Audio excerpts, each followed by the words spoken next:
रविवारी trans harbour मार्गावरती mega block कालावधीमध्ये वाशी, नेरूळ आणि ठाणे स्थानकादरम्यान अप आणि डाऊन ट्रान्स हार्बर मार्गावरच्या सेवा बंद राहणार, तर मेन लाईन आणि हार्बर मार्गावरती ब्लॉक नसेल। पश्चिम रेल्वेच्या पुलांवरील अवैध रेती उपसा रोखण्यासाठी ड्रोनचा वापर करा। उच्च न्यायालयाचे रेल्वे प्रशासनाला त्याचबरोबर अवैध रेती उपसा प्रकरणांचा तपास आर्थिक गुन्हे शाखेकडे देण्याचा विचार करावा। स्थानिक पोलिसांना न्यायालयाच्या सूचना। सोलापूर एमडी ड्रग्ज प्रकरणातील फरार आरोपीला मुंबई गुन्हे शाखेकडून हैदराबादमधून अटक, न्यायालयाकडून आरोपीला पोलीस कोठडी। 31 ऑक्टोबर रोजी मुंबईतील के पूर्व, के पश्चिम, पी दक्षिण विभागातील काही परिसरामध्ये पाणीपुरवठा बंद राहणार। जलवाहिनी जोडण्याच्या कामासाठी सकाळी 8 ते 11 दरम्यान पाणीपुरवठा बंद राहील। आज ठाकरे गटाकडून मुंबईतील ज्येष्ठ शिवसैनिकांचं संमेलन, संध्याकाळी 5 वाजता होणाऱ्या संमेलनाला उद्धव ठाकरे उपस्थित राहणार।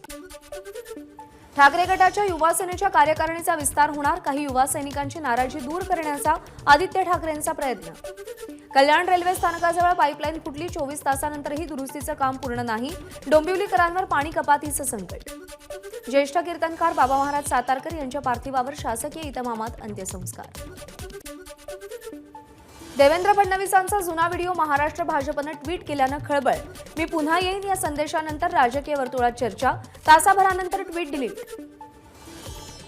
फडणवीस पुन्हा मुख्यमंत्री झाले तर आम्हाला नक्कीच आवडेल, भाजपचे आमदार प्रसाद लाड यांची प्रतिक्रिया। ट्विट डिलीट करणाऱ्यांसंबंधी दिल्लीतून फोन आला का? सुषमा अंधारेंचा भाजपवर निशाणा, असं काय घडलं त्यामुळे ट्विट डिलीट करावं लागलं? अंधारेंचा सवाल। मी पुन्हा येईन व्हिडिओमुळे कुणीही गैरसमज करून घेऊ नये, एकनाथ शिंदेच मुख्यमंत्री राहणार, भाजपचे प्रदेशाध्यक्ष चंद्रशेखर बावनकुळे यांचं स्पष्टीकरण। एकनाथ शिंदे मुख्यमंत्री आहेत आणि तेच मुख्यमंत्रीपदी राहतील, फडणवीसांच्या व्हिडिओवर केशव उपाध्ये यांचं स्पष्टीकरण। देवेंद्र फडणवीसांच्या नेतृत्वात समृद्ध महाराष्ट्र घडतोय, सार्वजनिक बांधकाम मंत्री रवींद्र चव्हाण यांचं सूचक ट्विट। मुख्यमंत्री एकनाथ शिंदे असताना चव्हाण यांनी नेतृत्व हा शब्द फडणवीसांसाठी वापरल्यानं चर्चांना उधाण। ज्याप्रमाणे भाजपनं ट्विट डिलीट केलं त्याप्रमाणे जनताही भाजपला डिलीट करेल, नाना पटोलेंचा भाजपवर निशाणा। पंतप्रधान मोदींनी शिर्डीतल्या भाषणात सिंचन घोटाळ्याचा उल्लेख केला नाही, अजित पवार आणि मोदींना उद्धव ठाकरेंचा टोला। राजकारणातल्या गद्दारांना टकमक टोक दाखवण्याची गरज, उद्धव ठाकरेंचा मुख्यमंत्री एकनाथ शिंदेंवर निशाणा, तर आम्ही हुकुमशाहीला गाडण्यासाठी एकत्र आलो, उद्धव ठाकरेंचं वक्तव्य। मनोज जरांगे यांच्या उपोषणाचा 4था दिवस, विशेष अधिवेशन बोलवून मराठा समाजाला आरक्षण द्या, मनोज जरांगेंची मागणी। निवृत्त न्यायाधीश संदीप शिंदे समितीला 2 महिन्यांची मुदतवाढ, मराठवाड्यातील मराठा समाजातील व्यक्तींना कुणबी जात प्रमाणपत्र देण्यासंदर्भात राज्य सरकारनं ही समिती गठीत केली होती। जरांगेंनी वेळ दिला पण त्यांच्या मागण्या सरकारकडून मान्य झाल्या नाहीत, आश्वासन देऊन ते पूर्ण होत नसेल तर आश्वासन कशाला दिलं? शरद पवारांचा सरकारला सवाल। गुणरत्न सदावर्ते आणि भाजपचा काहीही संबंध नाही, विरोधी पक्षाकडून जाणीवपूर्वक बदनाम केलं जात आहे, भाजपचे प्रदेशाध्यक्ष बावनकुळेंचा आरोप, तर रामदास कदम आणि नारायण राणे यांचं कुणबी मराठा प्रमाणपत्र नको हे वैयक्तिक मत, बावनकुळेंचं स्पष्टीकरण। मराठा आरक्षणासाठी ठाण्यामध्ये मुख्यमंत्र्यांच्या घरासमोर साखळी उपोषण करण्यावर सकल मराठा समाज ठाम, तर पोलिसांनी परवानगी नाकारली, मराठा समाजाकडून मुख्यमंत्र्यांच्या घरासमोर घोषणाबाजी। ओबीसी आरक्षणाला धक्का न लागता मराठ्यांना आरक्षण देता येऊ शकतं, बीआरएस पक्षाचे नेते हरिभाऊ राठोड यांची प्रतिक्रिया। बारामतीमध्ये सकल मराठा समाज माळेगाव साखर कारखान्याची बैठक निष्फळ ठरली, सकल मराठा आंदोलक उपमुख्यमंत्री अजित पवार यांना मोळी टाकू न देण्याच्या भूमिकेवर अजूनही ठाम। रोहित पवारांची युवा संघर्ष यात्रा काही काळासाठी स्थगित, अनेक ठिकाणी गावबंदी असल्यानं निर्णय। मराठा आरक्षणासाठी सोलापूर जिल्ह्यातील मराठा समाज आक्रमक, पंढरपूर तालुक्यातील 45 गावांमध्ये राजकीय नेत्यांना गावबंदी, ग्रामस्थांचा निर्णय। राज्यातले सगळेच पक्ष हे मराठा आरक्षणाच्या बाजूनं, त्यामुळे राजकीय पुढाऱ्यांना घातलेली गावबंदी ही अयोग्य, भाजपचे प्रदेशाध्यक्ष चंद्रशेखर बावनकुळे यांची प्रतिक्रिया। आरक्षणाच्या मागणीसाठी आळंदीमध्ये मराठा समाजाकडून साखळी उपोषण, तर वारकऱ्यांचाही मराठा आरक्षणाच्या मागणीला पाठिंबा। मनोज जरांगे यांच्या आमरण उपोषणाला पाठिंबा देण्यासाठी नांदेड जिल्ह्यातील जानापुरी ग्रामस्थांचा कॅन्डल मार्च, तर आरक्षणासाठी राजकीय नेत्यांना गावबंदी, ग्रामस्थांचा निर्णय। मराठा समाज बांधवांनी गादे गावामध्ये मंत्री अब्दुल सत्तार यांच्या प्रतिमेला जोडे मारत निषेध व्यक्त केला।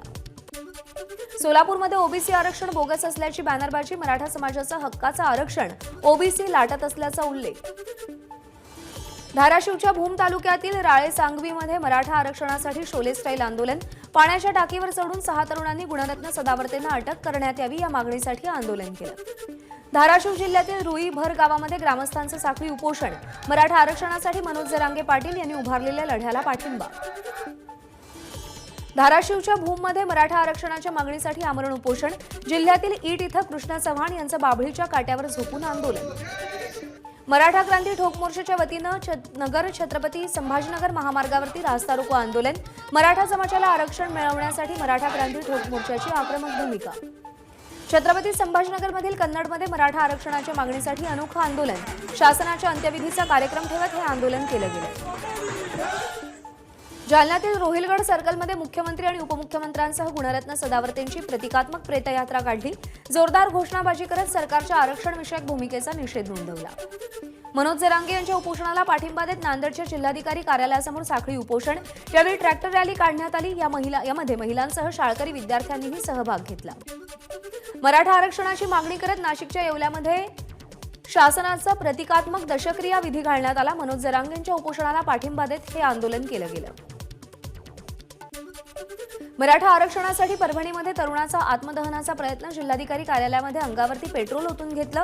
पोलिसांनी पकडल्यामुळे अनर्थ टळला. परभणीमध्ये मराठा बांधवांच्या साखळी उपोषणाला सुरुवात. मनोज जरांगे पाटलांच्या आंदोलनाला पाठिंबा म्हणून साखळी उपोषण. बीडमध्ये शासन आपल्या दारी कार्यक्रम बंद पाडला. आरक्षण नाही तोवर सरकारचा कार्यक्रम होऊ देणार नाही. मराठा आंदोलकांचा निर्धार. राज्य सरकार न्याय देणार असा लोकांना विश्वास. गाड्यांची तोडफोड करणं हे चुकीचं. तोडफोडीवर भाजपचे खासदार प्रताप पाटील चिखलीकर यांची प्रतिक्रिया. अहमदनगरच्या पाथर्डीतील खरवंडीमध्ये भाजपचे आमदार मोनिका राजळेंचा ताफा अडवला. मराठा समाजाला आरक्षण द्या अन्यथा राजीनामे द्या, कार्यकर्त्यांची मागणी. इस्रायल विरोधात लढण्यासाठी भारतानं सशस्त्र सेना पॅलेस्टाईनला पाठवावी. सोलापूर एमआयएमचे शहराध्यक्ष फारुख शाब्दी यांची मागणी. अकोल्यामध्ये नाना पटोले यांच्यासमोर काँग्रेस कार्यकर्त्यांची मुख्यमंत्री कैसा हो नानाभाऊ जैसा होच्या घोषणा. काँग्रेस मुख्यालयातील पत्रकार परिषदेत झाल्यानंतर काँग्रेस कार्यकर्त्यांची घोषणाबाजी. महाराष्ट्र सदन घोटाळा प्रकरणी समीर आणि पंकज भुजबळांसह 6 जणांना दिलासा नाही. विशेष पीएमएलए कोर्टानं दोषमुक्तीची याचिका फेटाळली. हायकोर्टात दाद मागावी लागणार. कल्याणमध्ये भाजपचे आमदार गणपत गायकवाड यांच्या निवासस्थानी उपमुख्यमंत्री देवेंद्र फडणवीस यांनी भेट दिली. सरकार गुजरातमधून चालवायचं मिंधे भाजपचं ध्येय. डायमंड बोर सुरतला गेल्यावरून आदित्य ठाकरेंची टीका. एबीपी माझाच्या बातमीची मुंबई महापालिकेकडून दखल. शिवाजी पार्कवर धुळीचं साम्राज्य. अधिकाऱ्यांनी पाहणी केली. उपाययोजना काय केल्या, स्थानिकांची अधिकाऱ्यांना विचारणा. मुंबईतल्या दगडी चाळीचा लवकरच पुनर्विकास होणार. दगडी चाळीतील 10 4 मजली इमारती पाडून तिथे 40 मजली 2 टॉवर्स बांधले जाणार. बीडसह माजलगाव आणि परिसरातील 30 गावांना पाणीपुरवठा करणाऱ्या माजलगाव धरणामध्ये फक्त 11% एवढाच पाणीसाठा शिल्लक. भविष्यामध्ये या गावांना पाणी टंचाईचा सामना करावा लागण्याची शक्यता. काँग्रेस प्रदेशाध्यक्ष नाना पटोलेंना जबर धक्का. लाखांदूर कृषी उत्पन्न बाजार समितीचे 2 संचालक अपात्र. निवडणूक लढताना शासनाची दिशाभूल करणारे कागदपत्र जोडून निवडणूक लढवल्याचा ठपका. कांदा उत्पादक शेतकऱ्यांकडे फारसा कांदा शिल्लक राहिलेला नसताना कांद्याच्या भावात वाढ. कांद्याला सरासरी 4,800 रुपये तर जास्तीत जास्त 5,500 रुपये प्रति क्विंटल भाव. राज्यातील 3,000 अंगणवाडी मदतनीसांना मिळणार पदोन्नती. मुख्यमंत्री एकनाथ शिंदे यांची घोषणा. तर अंगणवाडी सेविकांना मोबाईल फोन खरेदीसाठी 12,800 रुपये देण्यात येणार. केंद्रीय महिला व बालविकास मंत्री स्मृती इराणी यांची माहिती. सिंधुदुर्गातील कणकवलीमध्ये स्थानिक गुन्हे अन्वेषण विभागानं 1 किलो गांजा पकडला. दोघांना अटक. पालघरमध्ये इनोव्हा कार आणि 2 दुचाकींचा भीषण अपघात. अपघातामध्ये 8 जखमी आणि 1 जण गंभीर जखमी. दारू पिताना शिवीगाळ करणाऱ्या मुलाची वडिलांकडून हत्या. वर्ध्यातील शिरकुटणी इथली घटना. परभणीमध्ये 7 जुगारी पोलिसांना थेट पोलीस अधीक्षकांनीच पकडलं. पोलीस अधीक्षक कार्यालय परिसरामध्ये आरसीपी रेस्टरूममध्ये हे सगळे जुगार खेळत होते. एबीपी माझा, उघडा डोळे बघा नीट.